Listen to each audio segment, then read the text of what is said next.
नमस्कार, मी श्रीशैल स्वामी. गल्ली ते दिल्ली या युट्यूब चॅनलमध्ये आपलं स्वागत आहे. अजित पवार यांच्या गटाने शिंदे फडणवीस सरकारशी हात मिळवणी केल्यापासून पुढे जाऊन मुख्यमंत्री पद अजित पवार यांच्याकडे सोपवण्यात येईल अशा प्रकारच्या राज्यामध्ये चर्चा रंगल्या होत्या. अशातच शिंदे गटाचे राहुल कनाल यांनी एक मोठा गौप्यस्फोट केला आहे. खरे तर संजय राऊत यांनाच मुख्यमंत्री व्हायचे होते असा एक दावा राहुल कनाल यांनी केलाय. कोरोना काळामध्ये सामनाच्या ऑफिसमध्ये 16 आमदारांची विशेष बैठक पार पडली होती.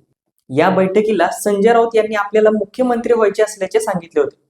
सध्या राहुल कनाल यांनी केलेल्या या दाव्यामुळे राजकीय वर्तुळामध्ये चांगली चर्चा रंगली आहे. या दाव्याची सत्यता तपासण्यासाठी सामनाच्या ऑफिसमधील सीसीटीव्ही फुटेज आणि 3 वर्षाचा CDR चेक करावा असे राहुल कनाल यांनी म्हटलंय.